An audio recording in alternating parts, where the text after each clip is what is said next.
Around 2 months ago, I made the decision to convert my two-wheel drive drag truck over to four-wheel drive. Now, that's really an overly complicated solution to a problem that only exists in my mind, but I like the idea of a four-wheel drive drag truck. It's a challenge, and I love doing stuff that doesn't make sense. So after collecting parts for the last 8 weeks, we're now ready to finally begin and bolt some cool stuff onto our new/used frame.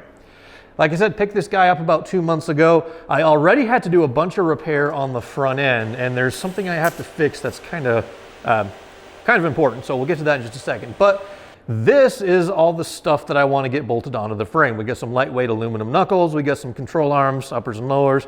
DTR Fab just sent me a new 80E swap cross member, although I don't really need that today, but you got to have parts to make this all work. So first thing we're going to do is get this frame up in the air a little bit, and let me show you where I messed up.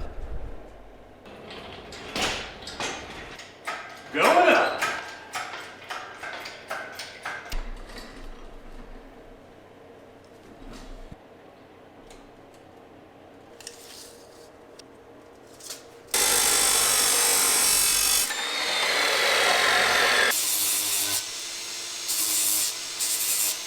Okay, so here's what I messed up. Whenever I had to repair this frame and weld on the new lower control arm mounts on both sides, the holes, I didn't get them lined up 100% correct. They're pretty dang close, and I took the stock control arm and I put it up in here, and I was able to get both bolts in, but the stock control arms use rubber bushings, which are really, really soft, and these aftermarket control arms use a urethane bushing, which is much harder, and so it's going to be more sensitive to misalignments. And if you have, say these two holes are in like different directions, when that control arm goes to pivot, it's going to bind up. So basically, we want this metal rod here to slide all the way through without rubbing. And as you can see, it's off by, I'd say about maybe 1/8 of an inch down here. So all I'm going to do is take the die grinder, open that up, and then, not just leave an oval hole. I'll take the welder and I'll fill in the bottom, and I'll make it look perfect. But basically, I want this one rod to slide all the way through with like zero having to bend it. Because look, I mean, I could take that thing and push it down and it would fit, but that's not what we want.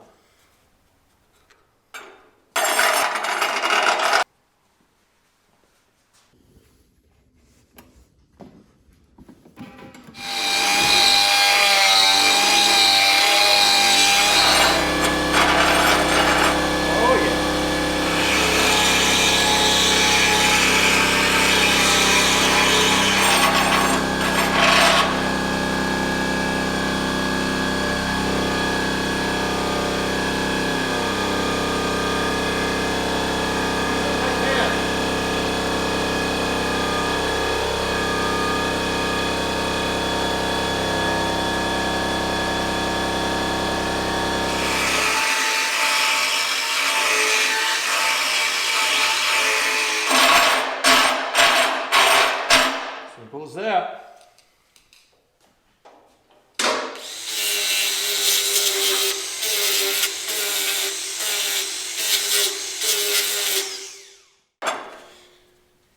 So we're actually pretty close. All I've got to do is fill in that area like that by maybe like 1/8 of an inch or less.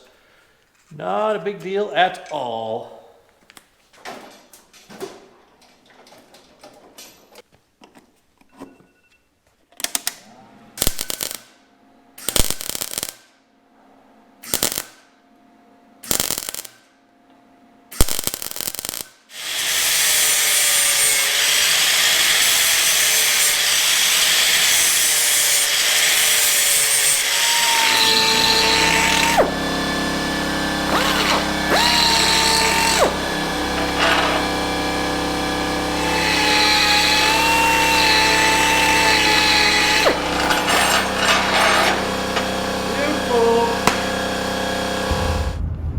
All right, real quick break. Probably a dumb idea, but I gotta watch the truck. It's been snowing like crazy. The roads have been sandy and salty.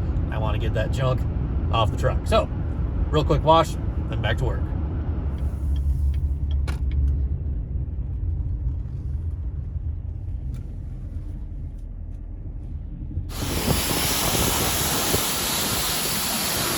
Get all that nastiness. Get it off the truck.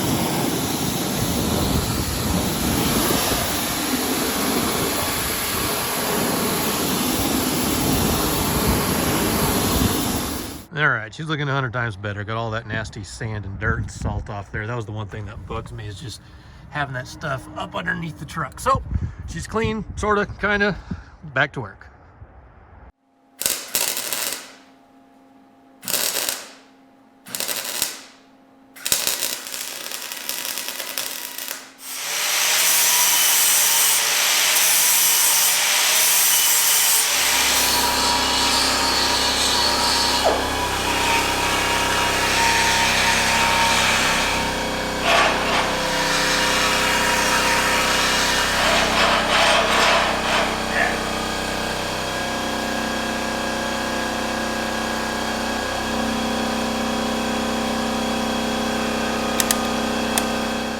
So for me, this is one of those things where it's like, we probably could have got away without having to correct those two minor holes. I mean, each of them moved probably less than 1/8 of an inch, but it's like, if you're gonna take the time to do something like build a completely new rolling chassis, you might as well take the time to do it right. And that's kind of my mantra. Is I have a lot of mantras, I guess.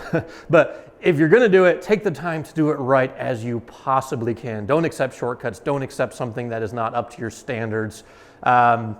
So yeah, anyway, that's kind of how I feel about it. But now we have absolutely perfect alignment front to back between all 4 holes. Now, I don't even know how close the factory would have got this, because with those stock soft rubber bushings, well, there's a lot of like wiggle room in there, where I'm actually going to be converting this over to a extremely hard plastic type bushing. I don't know if this is Darylin or what this is, but this is going to have a little bit bigger sleeve than these came with, and that's like rock hard. So that's going to take away any wiggle room that we might have had. So we could just have the alignment of these things perfect. Anyway, we got to do a little bit of cutting now. It is time to get rid of the lower bump stop. Like, this is the stock one that has to go, and then I got to cut this little corner of this off to make room for the coilover, kind of like I have marked out over here. And then I'm going to plate that in and reinforce it. And then, of course, the stock upper shock mounts have to go, because we're building our own custom upper coilover mount. So get some protective gear on and we'll get to cutting. Step 1, protect your favorite hoodie. Step 2, protect the sinus. Step 3, protect the eyes. Step 4, protect the ears. Step 5, protect the hands. And step 6, keep the bald spot protected.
Someday I hope I can be successful enough to have 2 grinders, one for cutoff discs and one for flap wheels.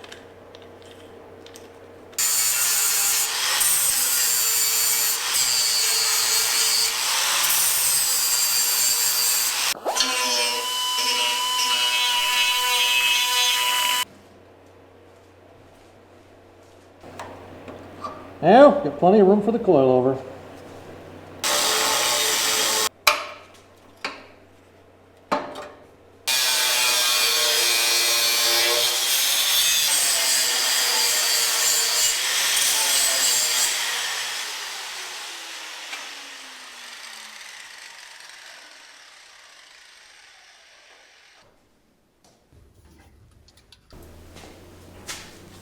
All right, so we got the 2 little corner brace things cut off, the bump stops are gone.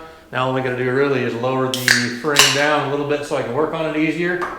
Chop the shock mounts off.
So we now have the passenger side basically stripped down to the bare frame rail. We got a blank canvas upon which we can design some sort of a shock tower, which I'm still trying to figure out the best way to go about it because I want some adjustment in there, but I don't have a ton of space. So I'm still trying to plan that out up in the old noggin. But yeah, that's what we have here. I did nick it just a little bit with a cutoff disc, but not a huge deal at all because simply, put some weld on there, grind it smooth, and it's as if it never happened. The motor mount situation. Last time I mentioned I was probably going to move the frame side mount ahead. That's because on the 8.1, the driver's side mount is exactly the same in terms of positioning as an LS, but on the passenger side, this one is moved ahead by like, I don't know, 2.5 inches. So I had thought about just cutting this frame bracket off and sliding that ahead, but I don't think I want to do that. I'll probably just do what I did last time where I modify this bolt-on bracket and it kind of sits up ahead, something like that. And I'm not saying this is ever going to happen, but if I decide I want to have an LS in this truck someday, which cringe, I know, it's probably never ever going to happen, but just in case, I figure if I leave the frame side mount, it'll make life a little bit easier then. But I still want to do something on the outside here. I'll probably cut this back because the motor mount, you can see kind of passes clear through the frame. So I'll probably cut this back flush. I'll re-weld it to make it strong. I'll put a plate on the inside just so we have a nice bare frame rail to help attach the shock towers, because that's kind of what we have over here. On this side, there's nothing that passes through. So that'll maintain the strength and stuff, but we got one more side to chop up, and then we can mock up these control arms. Home run.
All right, guys, this is a really cool moment right here because I actually had the idea to four-wheel drive swap this truck about, I don't know, 8, 9, 10 months ago after LS Fest last spring with the Copo truck.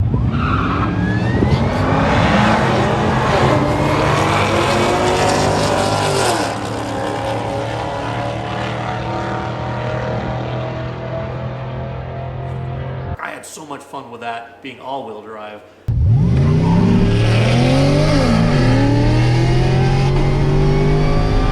I thought to myself, what if we make the big block truck four-wheel drive / all-wheel drive? That's still unknown. We might have one transfer case of each, but this is so cool. This is like the first new parts that we've bolted on to the four-wheel drive version of UglyTruck, and it just looks so cool. It's kind of racy. Like, we got the good coilovers, aluminum spindles, lightweight control arms. This whole package is going to save about 100 pounds over a torsion bar style front suspension, and it just looks cool. So I'm really pumped. The next thing we got to do is figure out the upper control, or the upper shock mount. I guess the shock's gonna sit somewhere in here. I've got plenty of space around that spot that I cut out. I'm gonna match the ride height actually of the Copo truck. That was about, I'd say it's about a 3-4 drop from stock. I want to go low but not too low, and I measured the CV angles on that truck before I sold it, so I know exactly where like this is going to have to be. So we'll get the front diff mounted, get a hub on here, get the CV axle in there. That's what we'll use to match our angle. Obviously, you have to take the spring off. We'll compress the shock about halfway, you know, in the middle for its ride height, so it has room to compress and extend. And we'll just build the bracket. I want to make it adjustable. That is going to be a little bit of a challenge, but I think I have an idea. I've just got to start, you know, getting the cardboard out and do what, you know, Matt says, cardboard aided design. And we'll come up with a good bracket, and ideally it'll be adjustable. So there you go, guys. The ultimate front suspension for a drag truck. So thank you for watching. Come back soon.